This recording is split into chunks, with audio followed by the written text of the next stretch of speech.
Thank you. Well, what an amazing turnout. What an incredible day. It has just been extraordinary. I think we have learnt so much. We've learnt about the need to bring humor and fun into what we're doing. And if we listen to Peter Kellner, it might just feature a cunningly named packet of sweets. We have learnt as well that pop music and dancing are probably a lot more interesting than Brexit, particularly if it's Jarvis Cocker who's doing it.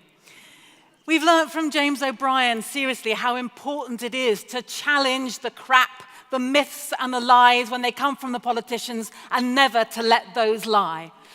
And I think we have learnt how much we all want and desperately need a vote on our future, not just in the EU, but as a country that is committed to equality, to justice, and to democracy. And we've learned and we've heard again and again how this vote is not about the status quo. It is about something that is genuinely transformative in this country. I said this morning that I hope there will be 3 key issues that we touch on, and we have heard so much really about, for example, the issues, the very real grievances that led so many to vote Brexit. We've heard a lot about how we should make staying and fighting for the Europe we want something that is inspiring, having a vision of why being part of the EU is so important, something that is, again, not just an economic transaction, but something that inspires people's hearts as well as their minds. And I think we've heard a lot as well about how we do renew our democracy, how we do genuinely take control. We've been given so much food for thought, the role of citizens' assemblies, on how to challenge the fake news, on the particular angst of the English. From Emma Knuckley this morning, that was such a powerful session, from the woman who said that she voted Leave because she trusted what she was told by the Leave campaign about money from the NHS. And you could just feel from what she said the anger about the way in which that had been used in order to set people against one another. We heard powerfully from Jumani Kanzi, one of the 3 million, who reminds us that European citizens have made their lives here in good faith, and their lives should never be used as pawns in a political game.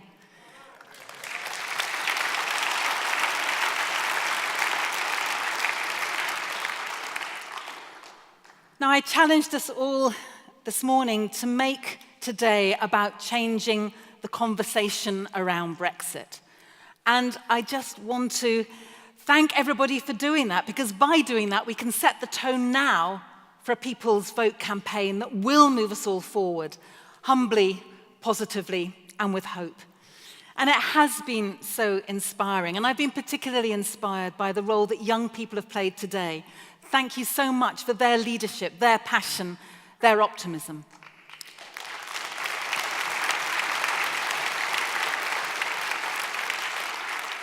And in just a few days' time, just a few hundred yards up the road, MPs will vote in what is being called the most significant parliamentary decision of our generation.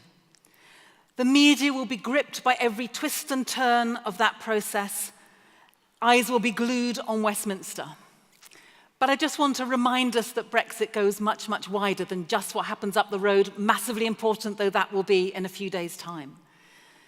Because Brexit is about all of our communities right across the UK. It's about our history, it's about our future. It's about doing what's right by the people who have been abandoned and scapegoated. It's about doing what's right by the EU citizens who have built their lives here. It's about doing what's right by young people, by everyone who cares about their family and their communities. It's by doing what's right by our whole country as a whole.